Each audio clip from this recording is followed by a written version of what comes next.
Alright guys, kamusta naman kayo dyan? Sorry, nakahabol tayo ng late ng konti today. Medyo hinabol natin ng konting self-care. As you know, yung last time na nag-live tayo together with Lord Toranaga, aka Jonathan Morales of the Progressive Movement, si Edu Manzanas, otherwise known as Secretary Liamas. Yan, paras kami medyo low bat. Tapos grabe pa yung mga sinabi ng tao. Sir, di kami sanay na seryoso kayong dalawa, no? At kung kailan kami seryoso dahil may lagnat na kami, kulang kami ng energy. Mukhang medyo maganda-ganda yung topic. Medyo maganda-ganda yung discussion. So I suggest you guys check out. Ay, actually, hindi pa na yata na-upload yung full version. Bukas, lalabas na yung full version na, lalabas yung versions na yan. Sliced version and then full version na yan. But the Spotify version should be out tomorrow, guys. So please check it out. R&R the other Saturday. Paras kami may lagnat, flu. So medyo hinabol natin ng konting self-care, medyo recovery among other things. Again, guys, thank you so much sa lahat ng supportan niyo. As you can see, the play button there behind me. Nasaan ba yung kamay ko? Yan. Yan. So, pansin niyo, lumiit na siya. Lumiit na yung play button ngayon. Ibang klase. Kung kailan na kami sumali sa YouTube game, pinaliit nila yan. Na, hindi ko alam pinaliit nila yan dahil binabudget na nila yan. Dahil ang dami na ng YouTuber at saka dami ng mga YouTuber na big time sa shorts lang, di ba? Kilala ko, ang dami dyan, nag-ano lang, nag-post lang sila ng shorts. Yun na yan, pwede na yan. Click na click, di ba? At saka mga verticals. So, the game has changed. So, siguro ngayon, yan ang ginagawa nila. But I think there's a quality is more or less something the same. Anyways, tignan natin sa Caloocan, baka may old version yan. Baka mahabol natin yan. Anyways, guys, thank you so much. Really, really appreciate it. Alam niyo naman, guys, the reason why na I don't want to use the word proud. I also don't want to use the word humble because I think both of them don't capture yung totoong feelings natin dito. For me, actually, it's a bit surreal kasi sa totoo lang, seryoso ako pagdating sa schedule in a sense that yes, hindi consistent yung mga oras natin and all dahil syempre may mga day jobs tayo, mga other things, ang dami natin ibang commitments. But consistent tayo in a sense na sinisigurado natin halos everyday meron tayong ganun. In fact, sa lahat ng mga progressive or non-DDS or whatever, vloggers, tayo lang naman talaga at ang nauna na everyday tayo nag-vlog. Especially yung paano na elections, may mga times at 3 times a day tayo nag-vlog. At nung una pa nga, medyo mataas-taas yung mga, I imagine, mga millions of views tayo a day, no? A day. And then nung Facebook, pinalitan nila yung algorithm, biglang baksak yung mga numbers. Akala ko nga, sinisensor kami. Akala ko shadow ban. Although, you never know, right? You never know. Panindigong pa rin yun. And you never know. So, there was a time nag-iisip ako, ano mangyayari sa atin nito? So I thought of two things. Sabi ko, mahirap na umasa lang sa Facebook. Twitter naman, pahala kayo dyan. TikTok naman, syempre, China, di ba? Mahirap na pag mga topic, West Philippines, hindi ko nga alam kung nagsispy din sila sa atin na next time. So sabi ko, eto na lang, sabi ko, I'll put up two different platforms at I'll work on that. One is of course from scratch, yung Spotify. Gumawa tayo ng Spotify account natin na of course ang latest iteration niya is the deep dive. And then of course, etong YouTube sineryoso na natin. Because as you notice, back in the day, hindi ako nag-upload masyado sa YouTube or yung mga pinupost ko lang sa YouTube, yung mga excerpts sa mga interviews natin. Ang talagang inuuna ko is yung Facebook. And in fact, kaya nga ka-meta. Kasi meta comes from live, 'di ba? Meta live. Live, Facebook live, meta live. And then nagkataon din yung Facebook, nag-meta rin sila, so perfect. But over time, aminin natin, Facebook is still important and central to us. We have the most number of followers, I think around 300,000 followers on Facebook among others. But nevertheless, of course, yung momentum talaga natin at saka yung talagang yung puso natin, yung passion natin, lahat pupunta dito sa YouTube, Spotify, and others, kung saan feeling ko talaga wala tayong presence. So let me just say how, again, I don't want to use the word humbled, but let me just say how grateful I am, guys, na dahil sa tulong nyo, dahil sa inyong paniniwala, dahil sa inyong bullying, in fact, yung mga bullying, trolling, among other things, nagawa na natin competitive itong mga platforms na ito. No? So, of course, on Facebook, we have remained competitive among the leading sources of political, influence, if you can put it in terms of shaping discourse. The same on Twitter, di naman sa, pero medyo malakas-lakas din tayo dyan. But, I'm really I'm really grateful, guys. I think gratitude is the right term, not proud or humble. Gratitude is the right term na kahit papaano medyo umuusad din tayo sa mga ibang platforms na mahalaga rin ngayon at napakalaking influence sa ating kababayan. At ang nasasabi ko no, doon sa mga experiences natin, mga karanasan natin na yung mga followers po natin galing sa iba't ibang sektor, no? No, whether ito ay nasa Green Hills ako, sa BGC ako, whether si Kuya, si Ate, si Sir, si Doctor, whatever.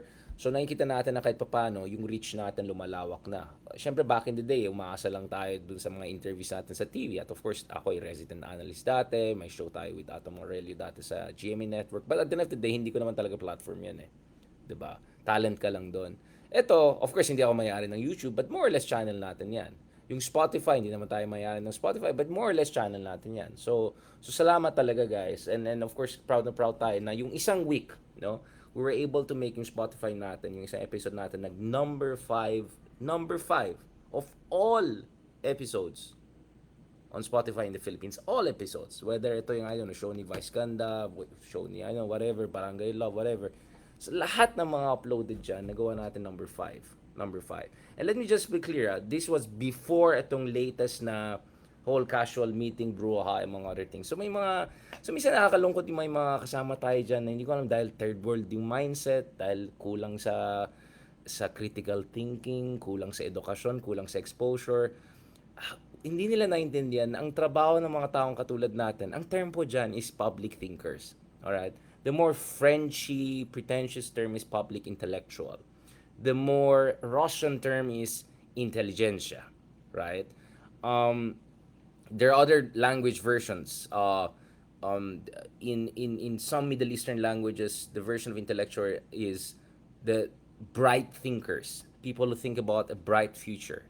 So, sa Pilipinas, siguro our closest version to that, but obviously at the very high level, is mga ilustrados, for instance. So, ito yung mga tao na hindi lang nila iniisip yung kanilang every daily job, iniisip din nila yung public interest. Now, to cite Immanuel Kant, there's the private exercise of reason, but there's also the public exercise of reason. No, na yung ginagawa mo is hindi lang dahil sa career mo, sa trabaho mo, sa obligasyon mo, sa kontrata mo, sinasabi mo dahil may saysay ito sa interes ng bayan. Alright? So this is a public exercise of reason in a very Kantian, Immanuel Kantian sense of the word. Right? So, minsan napapaisip ako na kasalanan ko ba na nasa paligid ko yung ibang tao na mukhang hindi pa rin updated sa mga pangyayari sa mundo, na hindi nila alam yung notion ng public thinker, public intellectual, public intelligence, whatever. Or talagang kailangan ko tanggapin na magkakaroon talaga ng mga ganitong tao dahil of course, medyo kailangan pa natin ingat ang marami-rami dyan, di ba? But nevertheless, we have to do what we have to do at dapat tuloy-tuloy lang tayo at salamat sa inyong tulong. You know, we have that kind of strength of character and conviction and all. But actually, I realized also kanina sabi ko, you know, bakit ba tayong maghihirap sa ibang tao na hater lang or kulang sa edukasyon or whatever? Kung ayaw nilang matuto sa buhay, problema nila yan, 'di ba? So iba, sabi ko kanina, talaga I'll be stricter na, 'di ba? Kung puro magto-troll ka lang, mangbabastos ka lang or anything like that, yun lang. Sorry na lang. Either ma-mute ka or goodbye na lang, 'di ba? Kasi 'di ba? Let's be mature, 'di ba? Let's be mature. Let's be like adults. When we have a conversation, pwede naman kayo mag-disagree or anything like that. Pero kung yung mga pastusan lang, troll lang ganun, I have to also take care of myself and my page, alright? And my threads. Ayoko yung purong kapastusan lang nandun or mga asaran lang ng ganun. It's not gonna help anyone. So, yun po yung ginagawa natin dito. Ayan, si RJ Hart, isa pang troll na yan. Yan, bye-bye. Okay. So, balikan natin itong issue na ito, guys. So first of all, really, really thank you. And speaking of role of public intellectual, may mga pinopost din tayo kanina. May pinost ako kanina ukol doon sa issue ni Kaloy kanina. I did an analysis there also. Again, ayan na naman mga epal dyan. Sasabihin, ano pa kayo mo dyan? Nakikisawsaw ka parang, well lang, sino ba kayo para sasabihin sa akin na ako nakikisawsaw? Bakit kayo bang expert? Bakit turf nyo ba yan? Even if it's your turf, it's none of your business what other people want to say. Yung mga nagsasabi, mga henyo dyan, Richard, stick ka lang sa politics, stick ka lang. Anong klaseng third world mindset yan? 'Di ba? Lahat tayo dapat magkakaroon tayo ng educated reason opinion on different issues, especially if your job is something like mine, which is public education. Right? Let's just use the word public education. Ayoko rin yung term ng thought leader kasi medyo may pagka Silicon Valley pretentiousness dyan. Let's just say public education. Now, mahalaga itong issue na to because when you talk about Kaloy and EJ Obiena and mga other things, it's also something about leadership, being role models, diba? Being a source of inspiration for other people. So yes, it's it's definitely my business to say something about this. And of course, as someone medyo kuya na, medyo matandang millennial na, 'di ba? You want to also sometimes say things na perhaps people are free to disagree, but perhaps people can draw some inspiration from. Kung ikaw ay nasa 20s na, ikaw medyo nagsisimula ka sa buhay, baka sa tingin mo may mga matutunan ka sa mga katulad namin na medyo mas tanda-tanda na, medyo na may mga experience na, then okay lang. Go lang. Ayan. Dumadami mga trolls. Napansin ko pag yung title pa lang ay medyo matrigger ka agad yung mga ka-DDS natin and all of that. So thank you. I think the trolling is working at yan si Lumpiang Troll Boy. Block ka na rin yan. Sa TikTok yan, sa TikTok lang. Actually napansin ko guys, may mga nagsabi, bakit ka pa sumasagot ka na? Actually, I don't answer all the time. Because first of all, I don't have time for that. Second, it's not worth it. But once in a while, the lion has to roar to remind the hyenas of the right place. Diba? In the hierarchy, in the Lion King, Lion King's kingdom. Alright? And napansin ko also guys dito is, kung palaban ka and you draw the line, people are willing to fight for it. Kaya, eto, TikTok wala lang yan. But on every major platform, napansin natin, pag may mga tao na unreasonable or hater lang, salamat sa inyo mga followers and supporters natin. There are many times that I don't even need to intervene because I think more than enough people are out there to set the record straight. All right? And to remind these people, hey, go and park your hater, unreasonableness somewhere else. Okay, so thank you so much again sa mga lahat ng mga naniniwala sa atin na sumusuporta sa atin. At I'll tell you what, dito galing talaga yung ating conviction to do what we're doing. Now, speaking of conviction, in doing what we're doing, right? Kahit ang daming trolls, ang daming haters, and mga others, kahit anong sasabihin niyo dyan, hindi tayo, matatawa lang ako sa inyo at block lang kayo dyan kung gusto niyo mang bastos lang, diba? Kasi gusto natin medyo malinis-linis tignan naman, diba? But anyways, going back to this, natawa naman ako dito sa crop top ko. Grabe naman to. Grabe naman, sinong gumawa nito? Sinong gumawa nito? Grabe. Ito ba yung damit na Coachella ni Sarah? Nag-coach. Ano bang ginagawa niya dito? Ayan, grabe naman to guys. Grabe. Sino gumawa niyan? Ang mean naman. Ang mean naman gumawa ng mga memes na ganito guys. Tingnan niyo naman. Tingnan niyo naman. Sino kasi nag-iisip ng mga ganun? Grabe yung mga nagsulat dito, oh.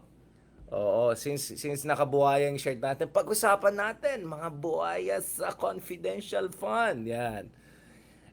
Ito ang parating ko sinasabi. Whatever you criticism you may have of fashion of Kaloy, this guy has earned he has earned it. He needs to enjoy it. Itong tao na tayo, laki ng sakripisyo niya to reach this level of excellence and gold medal material. So, I'm happy to see him happy. Now, ibang usapan na yung mga with his family and all of that, ibang usapan na yan. I think my stance on that is very clear. Yes, mali yung ginawa ni mommy, ganyan, pero ganyan, hindi naman yung kapatid, hindi naman yung tao. Okay, but nevertheless, itong tao na to, okay, he worked and earned, hindi naman earned, more like prized, bigyan siya ng prize, ng 130 million pesos. Actually, malapit na yata 150 or 200 million na ba? In 16 years. Alright, so after 16 years of gymnastics and working very hard, right, finally, yan, yung mga prize money na nakuha niya. Kasi kung wala yung prize money yan, wala eh. 'Di ba? Talagang mahirap ang buhay ng mga Olympians, 'di ba? Itong mga tao na talagang todo bigay, todo dedikasyon ang ginagawa nila. Alright, 16 years of dedicating his youth, his best years, everything like that, and eventually he got the prize. Right? Sa kabila naman daw, sarap buhay. 11 days lang, nakagastos ng 125 million at mahalaga dyan, hindi niya pera kaban ng bayan ang ginamit. Pero guys, legit naman ang confidential funds daw. So far, hintayin natin yung Supreme Court ruling on that. But these things tayo. Pero grabe naman yung mga yan, guys. Pero, who wore it better, yung crop top? Si ano ba? Sino bang mas magaling na crop top dito sa dalawa na yan? Ano sa tingin niyo? Ayan. Crop top contest. Yan. Siguro medyo lamang ng konti yung isa. Pero pagdating sa gastos, mas magaling yung isa. Mas magaling yung isa. Feeling ko si Kaloy naman, hindi pa naman niya nagastos lahat eh. Medyo konti-konti lang. Here and there, here and there. Tsaka marami naman siyang sponsorships eh. Diba? Sponsorships na hindi naman kaban ng bayan. May galing sa private sector, among other things. Anyways, guys. Balikan natin yan. Dami na pipikon na dito. Uminit-unit na tayo. Let's get the ball rolling. Alright, guys. Here we are. Pag-usapan natin two of the latest surveys. Ayan, na-warm up na tayo. Pag-usapan na natin two of the latest surveys which show, without doubt, they say, Duterte's no longer there, no longer good. Yan. Bakit? Richard, I hope to see you're using Android phone. Bakit naman? Ito? Kaya ito, chismoso talaga. Huwag nyo nang pakialaman. Ayan, may luma akong iPhone dito. Ayan. Anyways, they say. Alright, okay. Hindi ako nagsabi yan, guys, ha. Not me. Alright, pag-usapan natin, Okta survey. Pulse Asia survey. Amazing people, great people, wonderful people. Yan, pag-usapan natin. Tama na yung mga kutsela na yan. Ilan parang gusto kong sabayan si Madam, ah. Sige. Gawin natin. Sinong mas maganda na kutsela sa amin tatlo? Sige lang, itakit na. Sige lang. Coachella. Yan. Okay, anyway, balikan na natin. Parang okay rin naman to. Parang Terminator vibes, ah. Yan, si Mr. Johnny Bro. Coachella boy. Yan, okay. Sige, maganda yan. Di ba? Gaya si Madam. Idol ganyan si Madam. Coachella. Yun, Coachella. Galing gumastos. 146% efficiency. Alright, okay. Galing talaga. Galing talaga expertise nila mga ano na to, no? Okay. Anyway, balikan natin. So we have two important surveys to talk about, guys. Okay. Hindi, kaya nga proud tayo. Okay, na proud. Kaya nga grateful tayo na nakakuha tayo ng mga top 5, top 10, whatever. Dahil walang budget, walang production. Sige, medyo sabog pa yung structure minsan. But actually, that's intentional. I mean, of course, if you want a structured version of me, go and watch my, I don't know, BBC CN interview or my lectures in, I don't know, Harvard Law School or whatever. But the whole point of this podcasts, these vlogs is to be relaxed, to be, you know what I'm saying, spontaneous, enjoy, back and forth, di ba? Guys, on these platforms, I don't take myself too seriously. In fact, in life, I don't want to take myself too seriously. I take my job very seriously. I don't want to take myself too seriously. But here, nag-enjoy lang tayo. But going back to this, okay, tama na, dami natin mga distractions. Baka mga haters na naman sabihin natin, gusto ko dun sa kabilang channel kasi ito maraming sinasabing ganyan. Di okay. Di ka naman kawalan. Hindi naman kailangan yung mga toxic na katulad nyo. Di bye. Mag-subscribe din. Di bye. Sino ba naman kayo? 10 lang naman kayo dyan eh. Okay, balikan natin to. Nasaan na tayo? Ito. So, dalawang survey yan, ah. One is the Okta survey, which clearly shows, guys, delikado mga Duterte. Delikado ng mga Duterte. Remember, not long ago, si Sara Duterte was so confident. Some would even say hubristic that she said, tatlo sa amin ang tatakbo sa Senado. As if sigurado silang tatlo. As if sila na talagang the best ngayon. So, anong mangyari? Lalagay sila sa Senado kahit mukhang ewan. Tignan na tatlo sa isang pamilya ang pupunta dyan. Although, kung Tulfo ka, mukhang yan ang mangyari. But you get what I'm saying? Pero sabay na tatlong tatakbo, that's crazy. Even Tulfos have not done that. At least sila 2, 1, 2, ganyan ang mangyari. So, speaking of the Dutertes, diba? Speaking of the Dutertes, guys. If you look at the Okta survey, the latest one, bakit isa sa kanila mahirapan na? Diba? Kahit isa sa kanya mahirapan na. In fact, tomorrow, guys, interestingly, tomorrow, yung column natin sa Philippine Daily Inquirer, alright, will be on the rise of Tulfos. It's a separate case issue. With all due respect to my friends, alright, dun sa mga kaibigan natin, and all na bash sa mga Tulfos, pero hindi nagbabash sa mga Duterte. Medyo interesting usapan yan. Pero balikan natin ito eh. Diba? Ito, so titignan mo na itong latest survey na ito.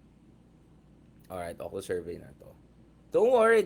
We'll go to the Pulse Asia survey shortly. Don't worry, don't worry. By the way, yung mga ka-DDS natin, tuwan-tuwa kayo nung sa Okta survey, number one si Sarah sa ganito, tuwan-tuwa kayo nung number one si Digong sa ganito. Tapos ngayon, na medyo kulelat na kayo, bigla ayaw nyo sa Okta survey. Ay, hindi pwedeng ganyan. Okay so dito makikita nyo guys, Erwin Tulfo, 60%, number one. Ben Tulfo, Benvenido Tulfo, 57% statistical tied for number one. Then, Christopher Bongo, yan, sabi ko, yun ang malakas. Then, it's Lacson, Bong Revilla, Cayetano, Tolentino, Pacquiao, Marcos, Imelda, Lapit, Manuel, and then, Digong. So, Digong could be as low as number 15. So, even si Digong, ang laki ng posibilidad na si Digong mismo hindi makapasok. Although I doubt that even Digong will run, no? Okay? I doubt that even Digong will run. Kasi I think medyo matanda na siya masyado. At saka baka masisipin ni Digong na tatakbo na lang siya sa mayor or dyan lang siya. Ayan. Sorry, biniblock ko lang itong mga walang yung itsusera niyan. Okay, so kita nyo, si Digong mismo hirap na. And then that line that you see here guys, sorry, lagay ko nga kayo dito para makita nyo, sorry That line na nakikita nyo dito guys, yun yung may pag-asa ka pa dun sa Magic 12 with the margin of error. Wala na dito yung Mawang Duterte. Labas na labas si Baste. He's between number 16 to 24. Only 22% si Baste. Only 22% si Baste. And then you have to go down. Si Pulong naman, 20% lang. 20% lang. Alright? So, delikado sila. Baka if Digong doesn't run, baka wala pang makapasok sa kanila. This is a huge drop for the Dutertes. To think that not long ago, akala ng mga Dutertes, no matter what happens, not one, but two, but even three could make it. So ngayon, kitang-kita natin dito guys, wala. Not me. They say. So dito nakita niyo talaga, hirap na hirap talaga ng mga Duterte ngayon. Kahit isang Senate, kahit isang senador, baka wala sila. In fact, interestingly, kahit yung mga ibang hardcore DDS, si Bato de la Rosa, alanganin din si Bato. Si Bato, baka as low as number 15 pa siya. Ang preference lang ni Bato is 29%. Sobrang baba. In fact, si Bato, ka-level niya ngayon si Benhur Abalos. Yung nag-fan meet kayo. That tells you guys, talagang hindi na sila the same. Wala na yung mga Duterte, hindi na sila the same. But, as if that were not enough, let's look at another survey. Sige, ayun na Okta, galit kayo sa Okta kasi hindi na number one sa universe ng mga Duterte. Okay lang yan. Punta naman tayo sa isa pang survey. Ayan, gusto niya, mga kamalu. Mga malu. Gusto niya, mga kamalu. Yan. Ito naman, Publicos Asia Survey. Bakit public? Para lang maging mukhang Pulse Asia. Whatever, okay. Ito naman, Publicos Asia, very interesting. Itong pahayag, fourth quarter. Don't worry guys, ipopost ko lahat yan sa baba. You can check it on your own. I'll post links or I'll post the graph itself. May kita nyo mismo dito. Lahat nandito. Alright? Ito mga approval ratings ni Marcos, ni Sara, trust ratings lahat. Kitang-kita nyo dito. Alright? Don't worry about it. Don't worry. Ito. Okay, block na naman natin itong mga walang ya.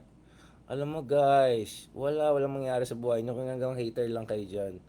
Okay. Hindi kami hater, kaya nakikita niyan. Nakikita niyan? Pag di ka hater pero critical thinking ganyan. Okay. Pero kung hater ka, hanggang ka lang nag-hater. Okay. So ito yung mga approval ratings. This is a very interesting thing to, okay? So ito rin yung mga tables, makita mo by region. NCR, lahat nandito. NCR, Balance Luzon, Visayas, Mindanao, lahat nandito guys. Lahat nandito. So ipopost ko sa baba para makita nyo. Alright? Not good. Yan. So kanina pinakita natin dun sa isang survey, baka kahit isang Duterte hindi makapasok sa Senate. At yung Duterte lang na may pag-asa talaga ay si Digong na medyo matanda-tanda na at malabo na tatakbo. So baka kahit isa lang wala. At baka sa lahat ng mga DDS, si Bongo lang makapasok. I'm just saying. Sorry na. Now, what's interesting is that it's not only this latest survey na lumabas kay kay Publicos Asia. If you look at all the surveys by Publicos Asia over the past multiple quarters, okay? So Sara's approval rating actually has dropped by 22% over the past 4 quarters. So if you do a year-on-year analysis, so if you look at the fourth quarter, if you look at the last year's third quarter, so third quarter of 2023, kung titignan mo yung mga numbers ng 2023 third quarter, ito hindi na ako to kay Malu yan. Ay, sorry, kay Public Asia yan, alright? Just saying, compared to last year, 22 points ang baksak ni Sara Duterte in terms of approval ratings. She was as high as 62, 40 na lang siya ngayon. Her disapproval, meanwhile, has gone up 19 points from 18 to 37%.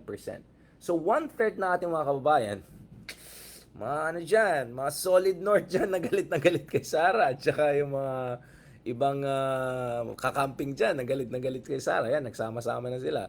37% ayaw sa kanya. Alright? At yung approval niya down from 62 to only 40%. Okay? Sobrang dramatic po ito. Okay? Sobrang dramatic ito. Wow. I'm just gonna post it to you guys. Okay? You can check it on your own. Okay? So ulitin natin doon sa isang survey, baksak. Okay, sige, tanggalin natin yung shades natin kasi nagfe-feeling na naman yung mga pangit dyan. Ay, sorry, mga ano dyan. Doon sa isang survey, baksak yung numbers nila from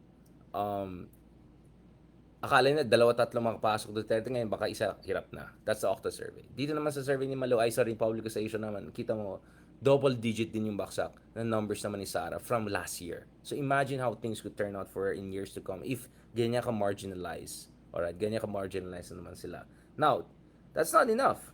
Let's look at another survey. Pulse Asia naman. Hindi Public Asia, Pulse Asia. Mga kamalo, makinig naman kayo dito. Ito naman, interestingly. Alright, interesting din ito. Alright, this is also interesting. Sara Duterte is down sa NCR region by 28 points. Alright, 28 points. In fact, overall, Sara Duterte had a 9-point reduction. Dito sa latest third quarter survey. So ito yung latest survey ng Pulse Asia covering the third quarter of this year. 9 points drop. Sa NCR region, 28 points drop. Grabe, ang laki ng baksak ng number ni Sara Duterte. Now, that's only for quarter to quarter. So if you do it year on year, the numbers could be even more dramatic. So I'll post that again later on sa inyo guys para makita niyo. Alright, everything here. Okay. Si Marcos, in fairness, Marcos is not also doing fantastic. Bumaba rin siya ng 3 points. And in fact, one of the reasons why Marcos is also not doing very well is because of Mindanao, where he got less than 1/3 of the approval. Sobrang baba kasi ni BBM sa Mindanao Yun ang problema kasi ngayon ni BBM Alright. Kaya medyo bumaba pa yung number niya. I'm just trying to pull out the numbers here. So, see, 26 lang siya sa Mindanao. Grabe. Sobrang baba ni BBM sa Mindanao. But interestingly, bumaksak din ang numbers ni BBM sa ABC 30+% lang siya. So the reason why BBM is still a majority approval is actually because of the D class, alright, the working class, the masa, right? But Sara is now only at 36% in National Capital Region. But what's really pushing her up is Mindanao. So it's really the Mindanao which is holding Sara within the range of majority approval. And it's Mindanao that has significantly brought down Marcos approval rating. Essentially, nag-evaporate yung Mindanao based ng Uniteam nung umalis na si Sara or pinaalis na si Sara doon sa Uniteam. Kaya that hurt Marcos a lot. Not to mention, Marcos is also not doing very well among the ABC. Alright, siguro may kinalaman din ito sa issues with PhilHealth, issues with, Maharlika Fund, among other things. We can examine that more. But Sara also is not doing very well, especially in the National Capital Region, where the seat of power and economy is. So, the news is not fantastic for Marcos. But if you're Duterte, if you look at 3 different surveys, alright? So, pwede mo i-bash ng survey, o sige, mag-Google Trends na lang kaya, bahala kayo sa buhay. Gusto niyo magkwentong barbero, problema na yan. But, if you look at 3 different surveys, 3 different backgrounds, right? At least dalawa dyan, I can attest to, legit. These are colleagues I've worked with, whether it's Professor Ranjit Rai, whether it's Professor Holmes. Hindi ko alam dun sa may iba. But if you look at this, all three of them show a similar trend. Pababa at pababa yung approval ratings ng mga Dutertes. Hindi lang si Sara Duterte. You don't want to believe me? It's okay. Go hate me. Go troll me. Sige na. Do your best. Let's see. Go. See? So that means something is going on here, guys. And actually, ang kutob namin dyan is, the more na pabaksak ang mga Dutertes in terms of approval and all, it doesn't mean necessarily pataas rin si Marcos. Hindi rin. Marcos is also not doing very well. Sakto lang siya. Sakto lang siya. Except, si Marcos is in position of power. He's still the president. He has the levers of control, right? He has the machinery of the state behind him, right?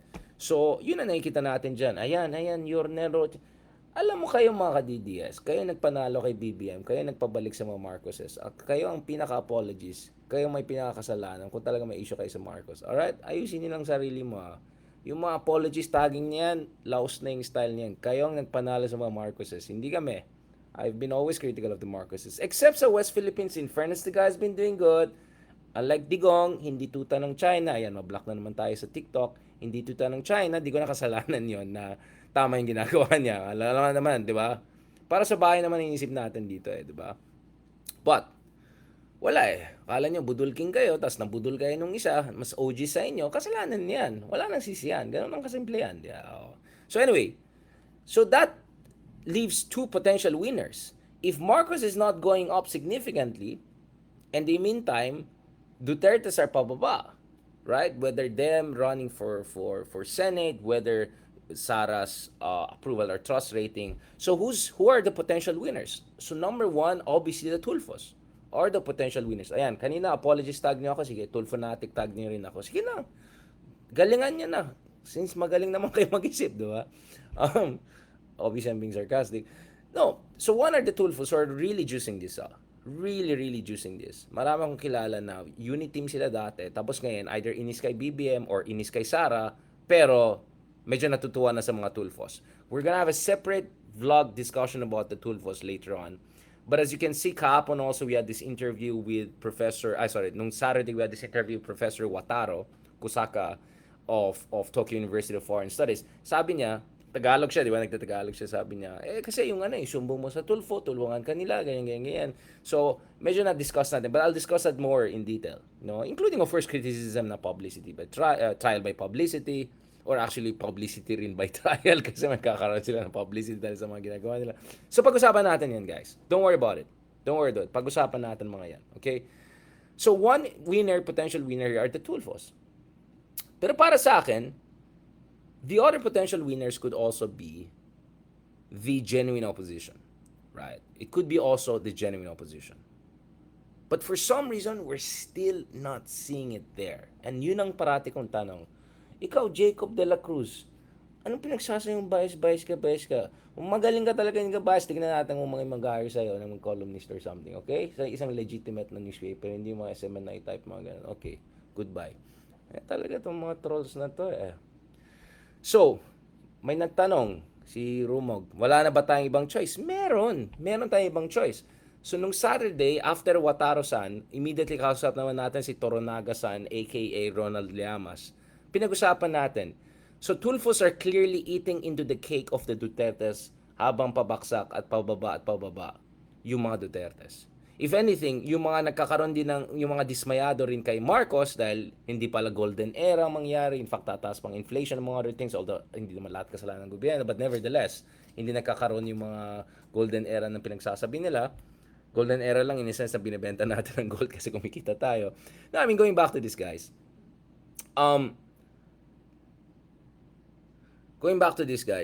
The Tulfos are obviously juicing this up, right? Getting from both sides. And base sa mga nakita natin surveys, sa Pulse Asia survey, Tulfo is already ahead of Sara, although statistically tied, but I know other surveys whereby Tulfo is pulling way ahead of Sara Duterte as the favorite to be the next president of the Philippines. Now, hindi pa tapos ang laban. Ang dami pang pwedeng mangyari between now and 2027, never mind 2028. But what I'm saying is that clearly the Tulfos are juicing it, right?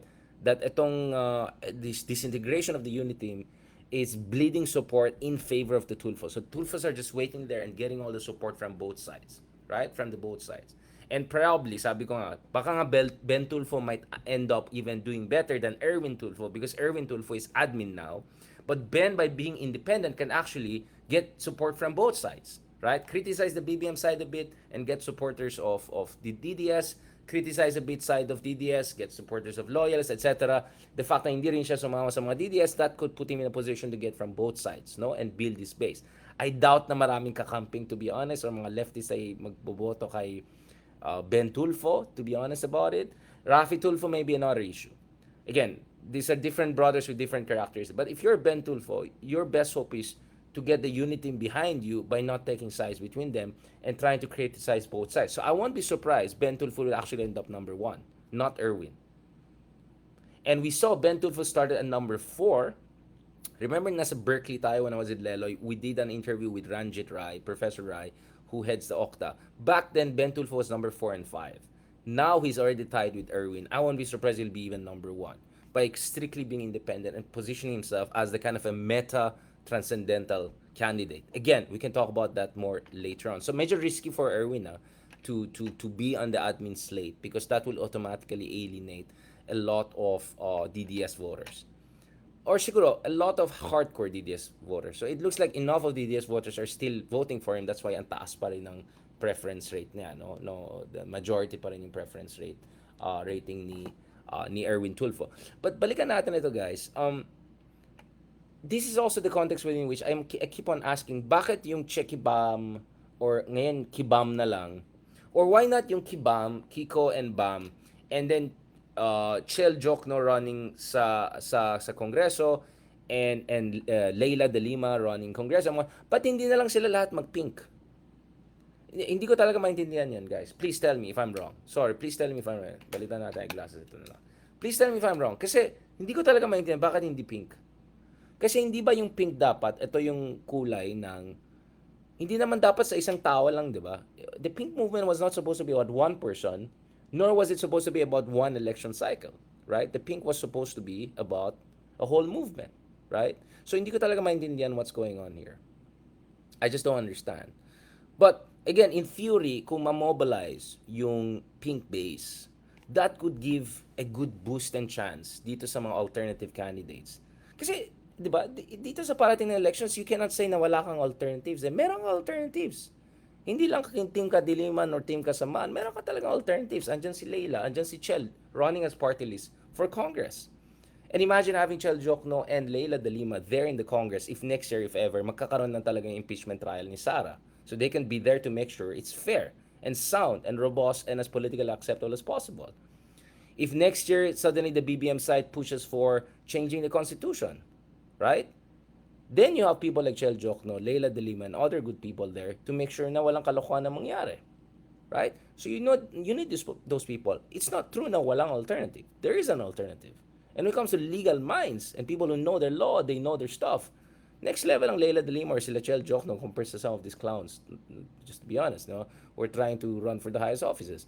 And then, Bam, Kiko, in theory, especially Kiko, has a good chance. And Bam also didn't do too bad nung 2019. Diba? Yung 2019, nung nag-8 diretso nag-0. Actually, Bam did best among them.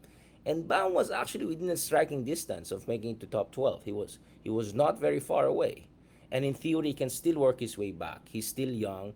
I think the memory of the Aquinos and all of the DDS bashing of the Yellows perhaps is a little bit more in the background than it was 2, 3, 4 years ago when the Dutertes were in power, especially now that there's more and more dissatisfaction also with the Marcos brand. And now that even yung mga DDS ay nagpapakyut na sa mga dilaw, di ba? Tingnan mo, people power na daw, tapos biglang galit na sa Marcos dictatorship, biglang concerned na sa human rights and due process kasi biglang wala na sila sa pwesto, biglang silang apektado, di ba?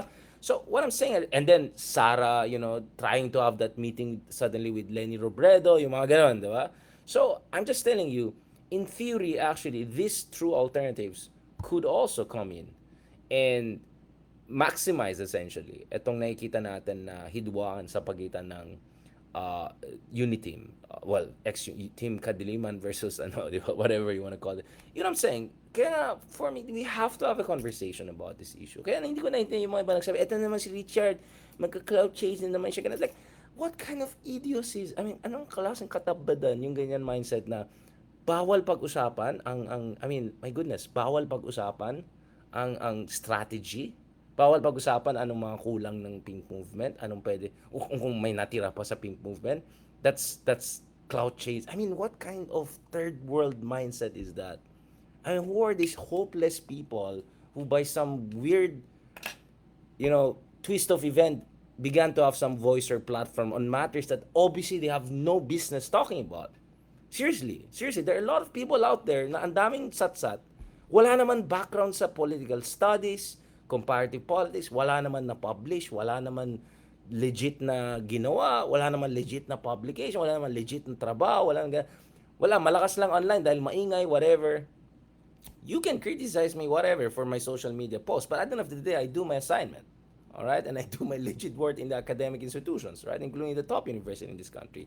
A lot of people out there are even anonymous. So sobrang duwag and questionable, they're even anonymous, and yet they have some voice. And they try to silence us, and they try to tell us, don't say this, don't say that. Daming satsat. Tapos itong mga tao na to, ay nagmamagaling pa. Nagfi-feeling pa. Tapos kung may sasabihin ka, ay, ikaw clout chaser, wait lang. Sino ka ba ulit? Like, who are you to even tell us that we're chasing clout? Like, the clout is chasing us anyway as they speak because we do legit work. Unlike you people, especially itong mga anonymous na to. Unlike you people, we actually have real day jobs. We work for media companies, big media companies. We work for top universities. We publish for top publications. We actually have legit publications. Who are you people? Right? Who are you people? Who are these people? Kaya ako palaban ako dahil who are these people? Who gave them even the, di ba? Saan galing ano nila? Di ba? Ano ba ambag ng mga taong to? Except being toxic and except ruining the image of the pink movement. Ito mga tao na to, they think, they believe that sila lang nagsasalita in behalf of the pink movement. Who gave them that authority? Who the heck are these people? They're so duwag that they cannot even write under their names or their real faces. Ay, hindi ko na problema kung may issue sila sa kanilang ano. But I'm saying, like, if you're so coward that you cannot even say it as yourself, then who the heck are you to tell us that we are clout chasers, we will try to talk about these issues? Because there's something really lacking. If the pink movement was something real, so what happened? Did you mobilize it? So why none of the people now are wearing pink right now? Why are you not remobilizing it again? Can someone tell me? And why are these people, ano mga ambag nila to tell us not to discuss this issue? For heaven's sake. Di ba? I mean, like, you have to understand where I'm coming from. Di ba? Where I'm coming from is not third world mindset. Where I'm coming from is not itong mga tao na satsat na walang alam sa buhay. Where I'm coming from is not these people who have no business talking about issues that they clearly do not understand. Diba? So, yun lang sinasabi natin, guys. And yes, true. These are people who not only do not accept their defeats and shortcomings, they attack anyone who tries to remind them of their shortcomings and mistakes. And then they try to tag you, apologist tag you, clout chaser tag you, like all sorts of this katabadan na nakakainis na gano'n. Diba? Kaya you have to call out these people. Guys, please, if you do believe in a better Philippines, if you do believe in what we're trying to do here, sige, kahit hindi kayo ang sangayon sa akin personally, okay lang yan. But I know that all of us agree on one thing, which is we should not allow any of these people, any of these trolls, anonymous people, at mga self-righteous, padisente na ang babastos pa nila magsalita, among other things. These people have no right to tell us what to say and what to do. Sino ba sila? Who gave them that right? And actually, I'll tell you what, I'm disappointed with some people, di ba? Who supposedly represent decency and all of that, pero hindi nila sinasabihan itong mga taong to na clearly makikinig sa kanila kung siguro magsalita sila. But never nagsasalita eh. Hindi naman nagsasalita mga iba dyan. Di ba? Kaya dun sa mga taong iba dyan, akala nila nagpapatawa lang tayo dito. Akala nila nag-ano tayo. No, we're serious people here, okay? We're not joking around here. I won't be doing this thing at 11 p.m., 12 p.m. every day, whatever, kung hindi ako naniniwala if there's no core convictions involved here. Alright? If I didn't believe there could be a better Philippines. But how can we have a better Philippines when these people, who are these, are trying to prevent us from having proper conversation? I just proved to you guys, data after data after data, vlog after vlog after vlog, column after column, na ang mga Duterte ay pababa na, but Marcos is also not necessarily going up. And in the meantime, the Tulfos are coming in, eating the lunch and the lunchbox and the whole kitchen. And this is the opportunity for the other side to come in and say, this is the alternative. But how can they do that if we are not even allowed? As if naman. But you know what I'm saying? They try to block us from having a constructive, proper conversation. No, the moment we're trying to have a conversation proper, oh, no, it's all disinformation. Oh, no, dinayan lang kami. Alam mo kung ganyan mag-isip yung mga opposition sa US, if the Democrats were thinking that way before 2020, if the Party Trabajador was thinking the same way the other year before they defeated Bolsonaro, if I can go on and on and on, progressive parties from Latin America to Europe and what, if they were all thinking the same way, the hopeless case silang lahat. Except they were not that way. So I'm wondering, bakit ganun dito sa Pilipinas? Why are we being blocked? Why are we being tagged? Why are we being insulted? Why are we being silenced? Right? Why? Because some people do not want to have a proper reflection and introspection. Hindi pwede yan sa akin. Hindi pwede yan sa akin. Okay? Hindi yan pwede sa akin. These people have no idea what they're dealing with. Okay? I, I, I have no time for this third world stuff, silo thinking, backwards type people, mga duwag people na ganun. Kaya we do what we do, guys. Alright? So, it's very important, guys, we push back against those kinds of people who are holding us back and not allowing us to have the proper conversation. Kasi kailangan talaga natin ng talagang masinsinan na pagsusuri. Saan tayo nagkakulang? Ano mga strategiya na kailangan natin? Saan tayo nagkamali? Ano bang kailangan natin gawin? Para habang pababa yung mga Team Kadliman or whatever, meron na oportunidad yung mga ibang grupo, di ba? To push for real positive change. Hindi lang real change na whatever, but real positive change. But you cannot push for real positive change if people are not even allowed to have the proper conversation and all. And the moment someone talks is, oh, ikaw cloud chaser. Oh, like, who the heck are you? What kind of third world people are you? Don't you even have the idea of role of public thinkers? Of course you wouldn't know that because you're just a bunch of trolls. A bunch of like I'm being nice. I mean, there's the off-the-record version I could say, but never mind, di ba? So, yun lang kaya guys, mahalaga talaga we do what we do here. Alright, we do what we do here. We keep on pushing back and we keep on fighting. Because otherwise, sayang. We finally have some space. We finally have some opportunity. But if we allow certain people to hold us back and not shut down debates and conversation and debate kasi ayaw nila ma-embarrass, ayaw nila ma-booking, ayaw nila ma-hurt yung kanilang feelings kahit palpak sila, kahit wala silang alam, kahit wala silang ambag, that's not gonna help anyone. We have to do what we have to do. Alright? I'm sure none of these people, itong mga duwag na to, they will dare to have a conversation with in person kasi alam nila, they cannot beat me in reason, wala, itong mga losers itong mga to kaya hanggang online lang sila ganyan Diba? But we won't give them a quarter. We will fight back here in different quarters. Like Churchill, right? We will fight them in the shores. We will fight them in the seas. We will fight them on TikTok, on Facebook, on YouTube. We'll not give them a quarter. If they take over, we will go back. Yung speech ni Churchill before, diba? Fighting back against the Nazis and all that. Nah, I'm telling you guys, I'm serious. Alright? Kaya active tayo on different platforms Alright? There's no future for the genuine opposition if a bunch of walang ambag people na toxic keep on alienating everyone and shutting down any proper introspective discussion. And I'll tell you what, I've talked to some of the leaders in the opposition as much as I talked to the other side, and they also know this, and they also agree with me. Now, problema nila kung wala silang okay, you know what I'm gonna say, right? But, I'm gonna do what I'm gonna do. And I know more and more people will agree with us. Alright? So, some of the things you're seeing here, these, the millions of engagement we get here is not because we're great and fantastic and all. It's because people hear the message here. Because alam nyo saan galing mga sinasabi natin. Alam nyo talaga yon guys. Alam natin lahat yan Alam natin lahat anong problema At alam natin sino mga sagabal sa progreso ng ating bayan. Sino mga sagabal sa tunay na pagbabago na positibo. Right? So para sa akin, wala rin saysay kahit pababa mga Duterte or Marcos or whatever kung hindi rin naman gumagalaw yung iba or sagabal pa rin yung iba para magkaroon ng oportunidad ang genuine opposition, ang genuine alternative forces. And that's why we are where we are. The Tulfos are coming in, they'll eat the lunchbox and take over the kitchen. Are we gonna allow that? Are we okay with that? Ganun lang ba tayo? That's what I'm saying. You have to do what you have to do. I believe, okay lang naman sa akin maging polite and mabait and all of that. But at some point, you have to call things out, guys. You have to call a spade a spade. Alright? Okay. Thank you. I appreciate it. Gets nyo naman, diba? Gets nyo naman saan tayo galing. So, nagpapatawa tayo, nagbibiro tayo and all that. But I hope you people also understand, alright? We're serious people. Okay, anyway. Tama yan. It's, I got that line from Seth. I'm watching you. Okay. Thank you guys. Maraming salamat. Medyo habol pa naman ako sa mga ibang kailangan natin umabol sa ibang engagement sa atin. But I'm glad na marami pa rin sa atin mga kababayan, mga kameta, ka-YouTubers, ka-Spotifyers nandito at nakikinig sa atin at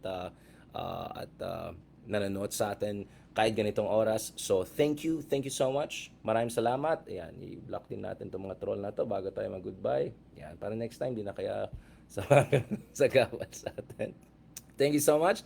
God bless and talk to you soon. And please continue to support us on different platforms dito sa Facebook, YouTube, among others. And again, dun sa Spotify natin please don't forget deep dive, okay? Para tuloy-tuloy lang tayo. Um, soon we're hoping to have also an event with other Spotify folks para push lang natin yan. Hopefully we can have some sort of big Spotify event or different podcasters together para we can meet more in person and we can have more events and plan things along those lines from there. Maraming salamat. God bless and talk to you soon. Thank you very much.